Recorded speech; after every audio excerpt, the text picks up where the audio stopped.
warahmatullahi wabarakatuh. Alhamdulillahil awwalu bila ibtida wal akhiru bila intiha, jami'u sifatil ulya wal izzati wal kibriya, wassalatu wassalamu ala imami ahli sofai wal wafa, qutbil anbiya wal awliya, sayyidina wa maulana Muhammadin khairid dawa likulli saqamin wada, rahmatan wa shifa fi sirri wal jila, wa ala alihi wa sahbihi ma damatil ard was sama. Amma ba'du. Hadratil muhtaram al mukarramun, para sesepuh, bini sepuh, para alim ulama, para yai, para habaib, khususnya Al-Habib Akhina Fillah Umar bin Ahmad Mutahhar. Maaf apabila saya tidak bisa menyebutkan satu persatu, tidak berarti mengurangi ta'zim, ihtiram, hormat kami kepada para beliau. Dan yang saya hormati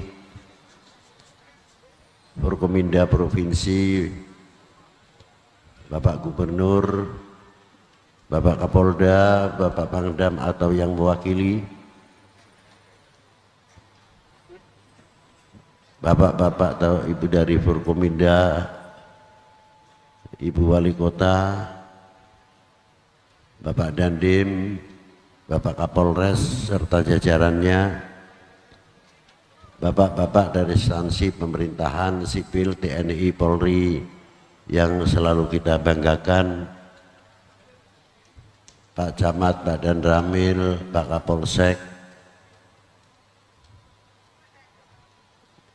Bapak Kepala Kelurahan atau Kepala Desa seperangkatnya, panitia penyelenggara dalam rangka Khaul Al-Habib Thaha bin Muhammadil Qadi bin Thaha bin Yahya Ba'alawi, hadirin wal hadirat rahimakumullah. Khaul khususnya untuk zaman sekarang ini sangat diperlukan bagi yang memerlukan. Mengapa demikian? Karena dengan adanya khaul, yang pertama supaya kita ini tidak melupakan sejarah. Dari sejarah agama, bagaimana para beliau masuk ke Indonesia seperti Wali Sembilan.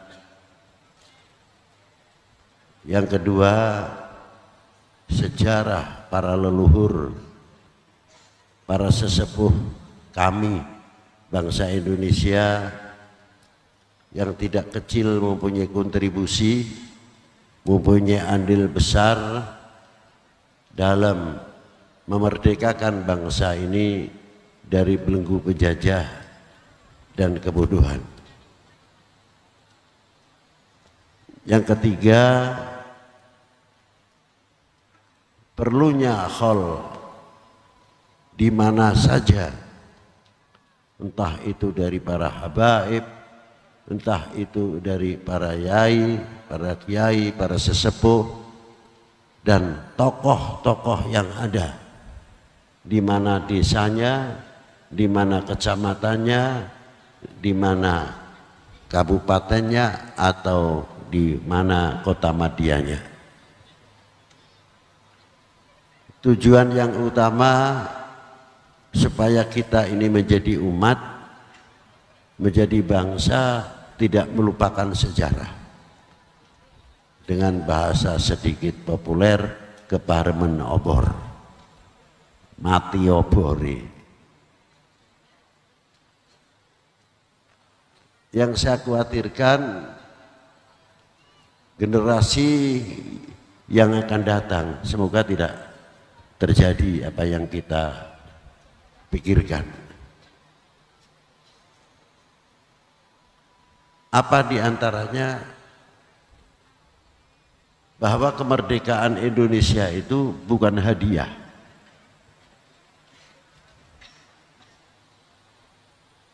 Situs-situs yang ada, peninggalan-peninggalan penjajah, paling tidak kita mempunyai kepedulian.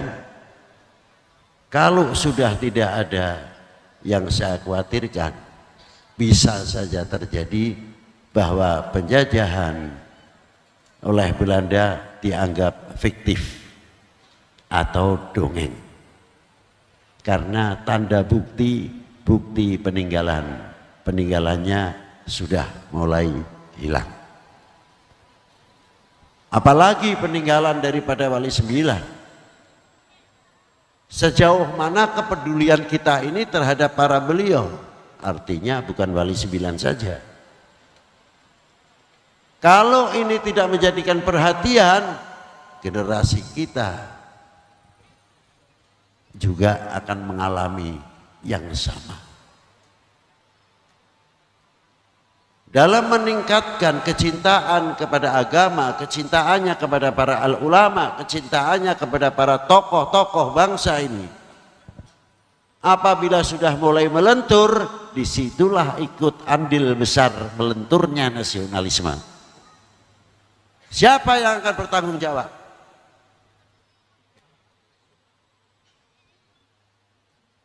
Karena kecintaannya kepada ulama melentur, kecintaannya kepada para tokoh melentur. Akibatnya, kalau kecintaannya sudah melentur, paling gampang digoyahkan. Kalau sudah terjadi yang demikian, tidak boleh menyalahkan satu di antara sama yang lain. Itu tanggung jawab kita bersama untuk nguri-nguri tanda bukti peninggalan para leluhur kita. Ma'asyiral muslimin rahimakumullah. Kita lihat di Semarang ini banyak tokoh-tokoh yang luar biasa. Dari Ki Gede Pandanaran. Sebelumnya itu ada tokoh-tokoh yang juga dari Demak. Maulana Maghribi yang ada di pesisir Semarang. Belum yang lain-lain sampai ke generasi Kiai Soleh Darat, Kiai Ridwan, Kiai Sahli, dan masih banyak lagi kalau kita sebutkan seperti Kiai Muhammad Nur Sefaton. Terkadang dalam hati kita itu bertanya, kemana sejarah-sejarah para beliau? Yang begitu besar jasanya para beliau untuk umat dan untuk bangsa ini. Yang saya khawatirkan, kalau kita sudah jauh dengan para ulama, ada satu hadis baginda Nabi Shallallahu Alaihi Wasallam, bila mana umat ini sudah pergi jauh dari ulama, akan tiga hal yang akan turun. Yang pertama apa? Yarfa'ullahul barokah min ma'isyatihi. Akan diangkat barokahnya dari segi ekonomi. Ekonomi sangat penting sekali. Jangan dikira tidak. Kalau sudah diangkat barokahnya, jangan dikira barokah diangkat itu hanya sektor ekonomi saja. Tidak, pribadi orangnya itu sendiri juga kehilangan barokah. Tanahnya pun yang kita injak juga sama, kehilangan barokah. Akhirnya tanahnya gersang, manusianya gersang, dan lain sebagainya. Dampak daripada kegersangan itu paling mudah disumut. Karena sudah kehilangan barokah. Kalau sudah kehilangan barokah, gunung pun yang tadinya banyak diam ikut interupsi. dikit-dikit kupat, dikit-dikit kumat. Ini yang paling saya khawatirkan, sebab kalau sudah yarfa'ullahul barokah. Dan banyak orang mati ala su'il khotimah.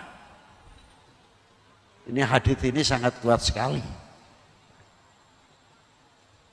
Maka dari itu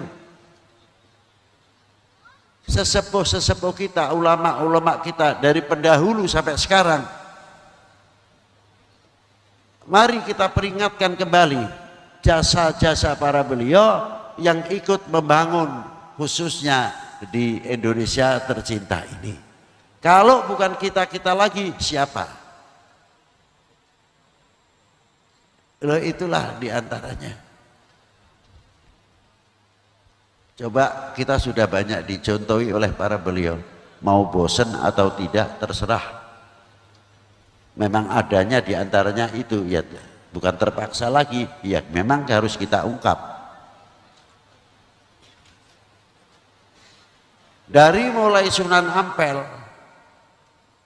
sampai ke Banten, mana kuburan Wali 9 yang sepi? Tidak ada. Lingkup Sunan Ampel, pertokoan, warung-warung, mau masuk ke makamnya saja sudah begitu banyak. Hatta yang ingkar ziarah pun ikut dagang di situ. Itu hebatnya. Semua ikut. Maka saya katakan, orang di dalam kubur masih bisa membangun ekonomi kerakyatan. Itu hebatnya. Coba di daerah itu tidak ada Sunan Ampel, ya tidak bakal rame.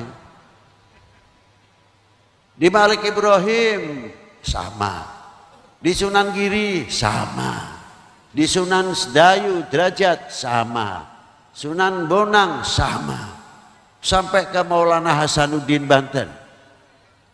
Ramai orang yang ziarah, tidak mati puluhan bis setiap hari.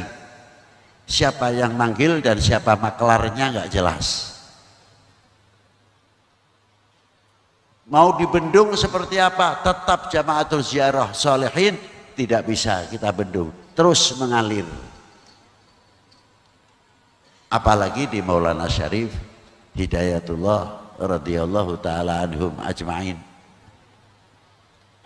Sampai sekarang pun masih menjadi contoh pemersatu umat dan pemersatu bangsa. Di antaranya apa? Sebelah untuk muslim, sebelah non muslim. Luar biasa. Maulana Syarif Hidayatullah apakah tidak mempunyai dalih? Cukup kuat. Jadi maaf saja para bapak, para ibu, kalau kita berbicara toleransi ini ketinggalan. Jauh. Di zaman Rasulullah dihijrahkan bukan karena tuntutan perut, bukan karena takut. Hijrah adalah wahyu. Ada sebab itu ataupun tidak, tetap Rasulullah akan dihijrahkan. Mengapa tidak di semenanjung Arabia?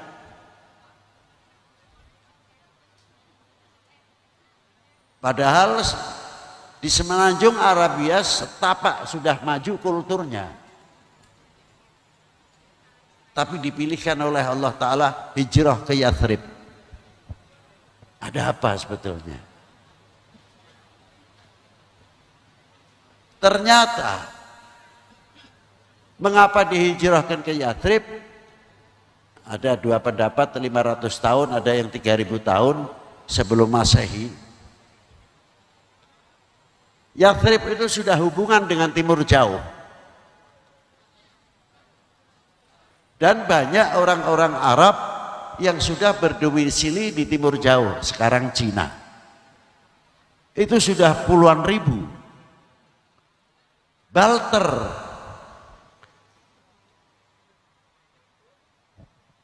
apa diantaranya? Pakaian, dari sutra dan sebagainya. Dari dunia Arab ilmu kedokteran dan ilmu obat-obatan sudah maju.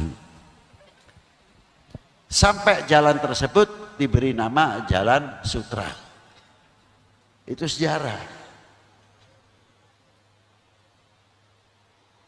Begitu Rasulullah hijrah, yang dibangun sarana ibadah, sarana pendidikan, tidak terlepas pertanian dan ekonomi. Loh itulah. Untuk menjaga keutuhan bangsa Arab pada waktu itu, dikumpulkan semua orang-orang Yahudi, suku-suku yang di pegunungan-pegunungan, semua mendapat bagian masing-masing sesuai besar dan kecilnya. Apakah itu tidak bagian daripada toleransi?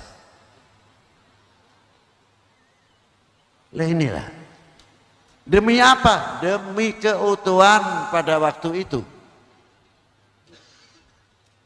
Itu satu contoh. Apa dikira Rasulullah hanya untuk risalah saja? Tidak. Rasulullah pun mempunyai tanggung jawab keutuhan bangsanya, keutuhan negaranya. Bedakan antara risalah dengan untuk negaranya. Itu hebatnya. Maka kaum Yahudi mendapat bagian sekian, yang besar-besar, yang kecil-kecil, sesuai dengan keberadaan masing-masing.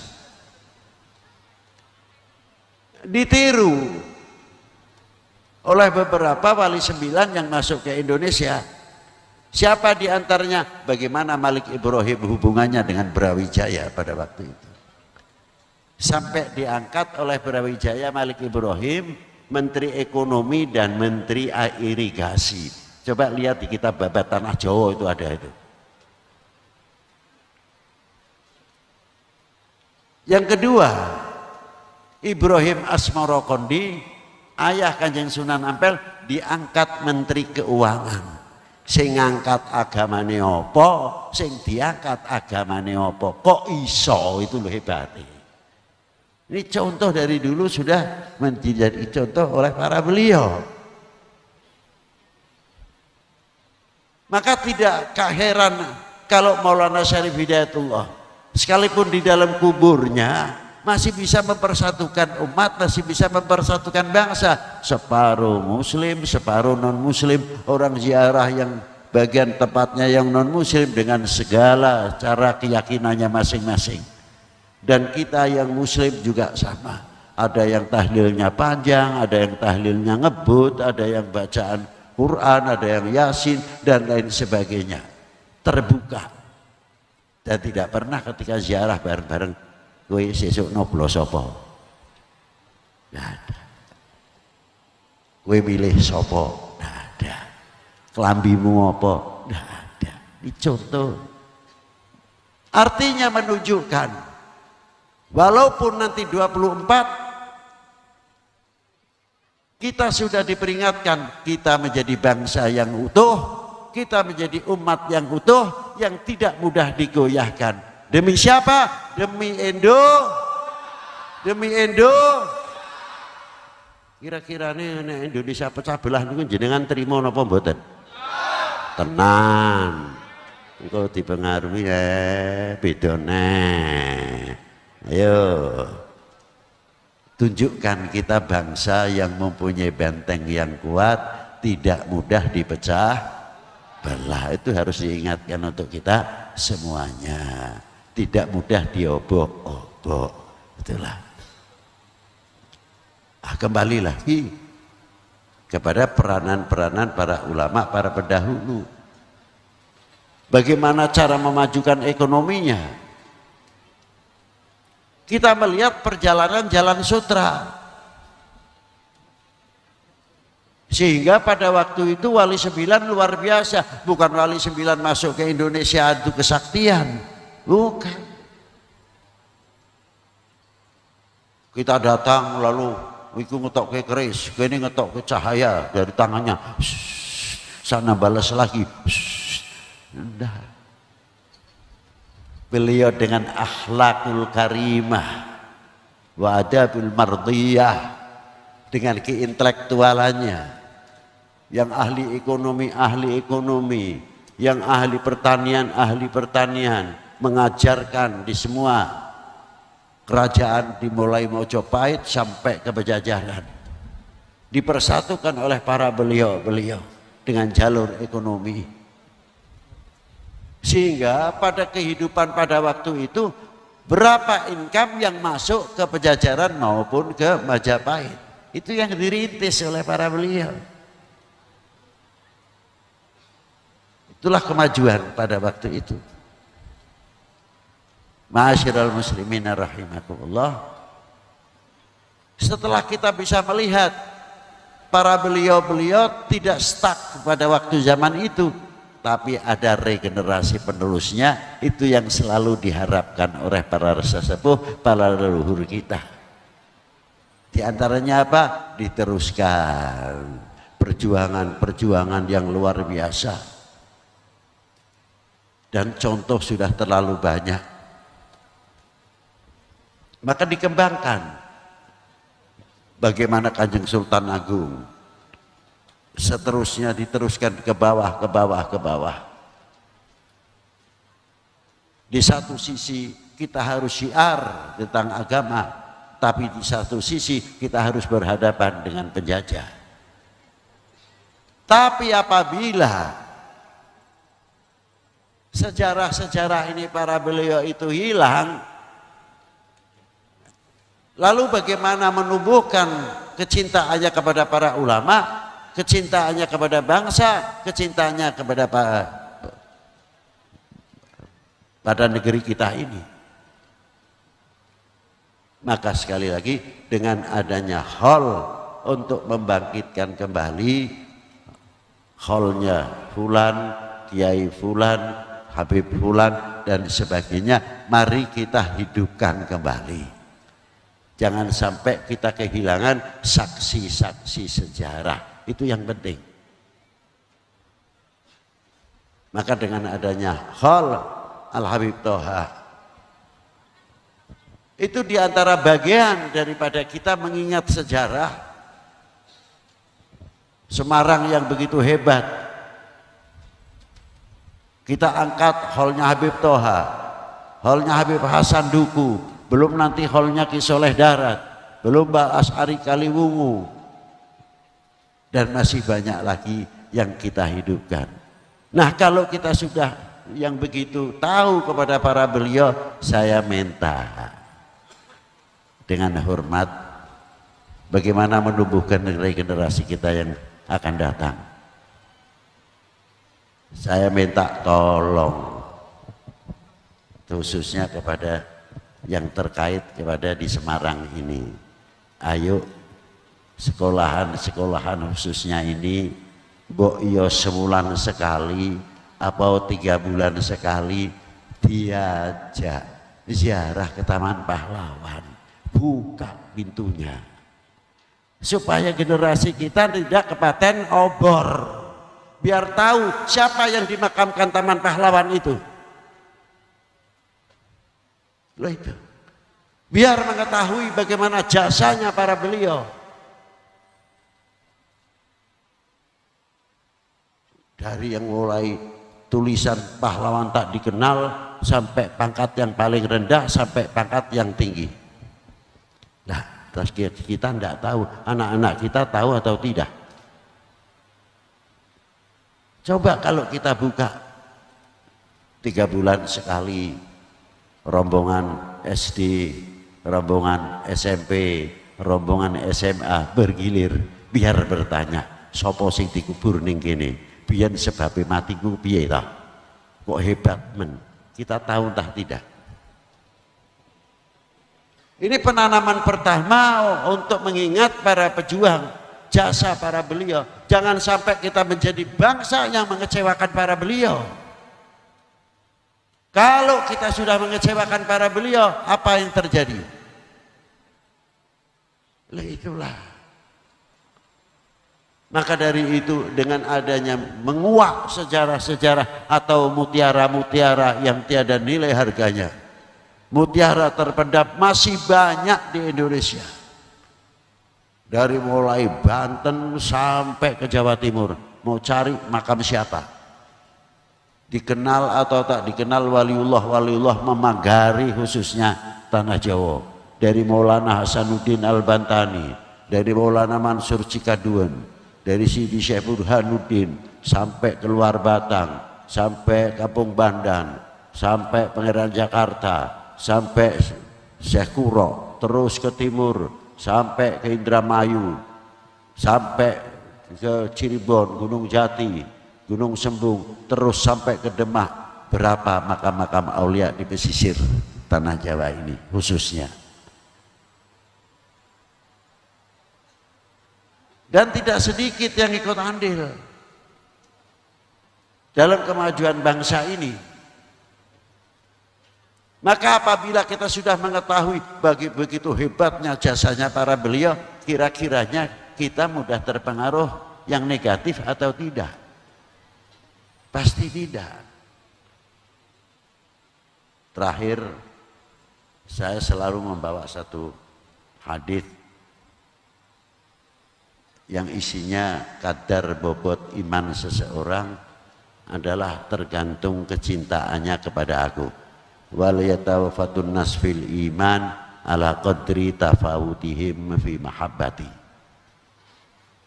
Kadar bobot iman seseorang adalah tergantung kecintaannya kepada aku. Kalau cintanya sama Rasulullah, nemen cinta nih, imannya akan semakin kuat. Tapi nek merosot kecintaannya kepada Nabi dan Rasulnya, imannya pun ikut merosot.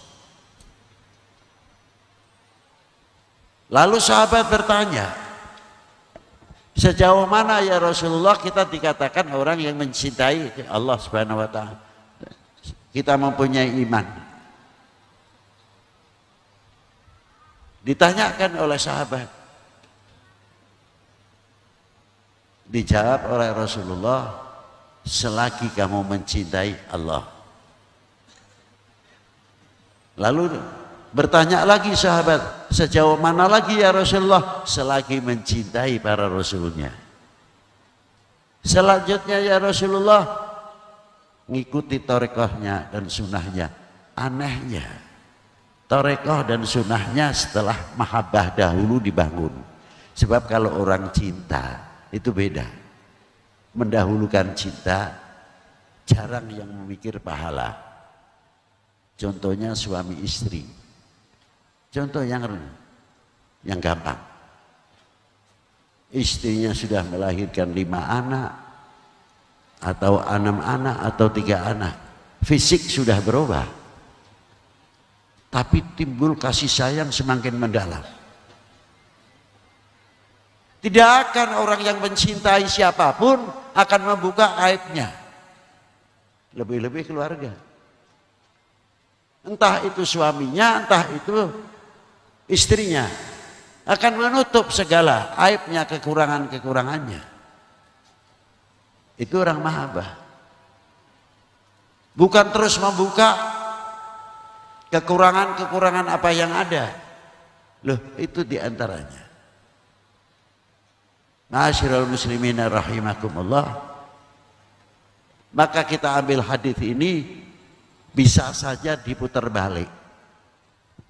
Apa diputar baliknya? Kalau kadar bobot iman seseorang tergantung kecintaannya kepada aku, diputer. Piye cara ngancurake umat Islam? Piye cara ngancurake umat beragama? Oh, Kanjeng Nabi wis dawuh, kadar bobot iman seseorang tergantung kecintaannya kepada aku. Nek ngancurake umat Islam berarti kurangi kecintaannya kepada nabinya, kepada tokoh agamanya. Podo ae umpamane arep ngacurake bangsa iki, negara iki, kurangi kecintaannya bangsa ini kepada pemimpinnya. Iku nek wis kepercayaane kurang, mudah diobok-obok bangsa ini. Ini yang saya khawatirkan. Biar carane ngerti bahwa ketahanan pertahanan nasional adalah kekuatan ulama selain negara, ulama TNI Polri, supaya wibawanya menurun. Bagaimana? KI siji ae ana oknum siji diorbit terus dengan segala cara. Tapi pada waktu ketika kita duduk, wali kota, Bapak Dandim, Bapak Kapolres atau yang mewakili umpamanya dari TNI, Polri, ulama, tokoh, kita duduk bersini di sini bareng-bareng menunjukkan satu kekuatan. Nek ngene terus Indonesia aku ora iso diobok-obok. Macam-macam nang Indonesia ku ulama karo TNI ini, Polri ini, pemerintah yang gabung dadi siji.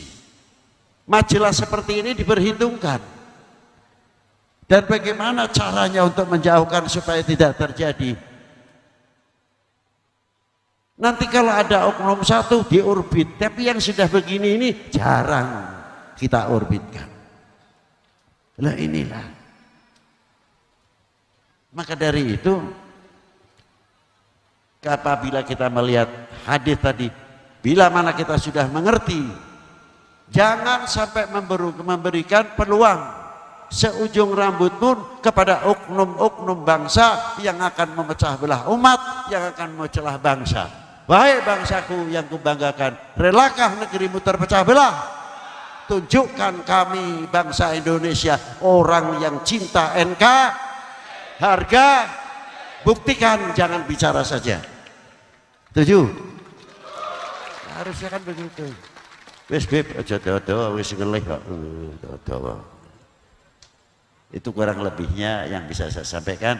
Semoga manfaat fiddin wa dunya wal akhirah. Wal afu minkum. Assalamualaikum warahmatullahi wabarakatuh.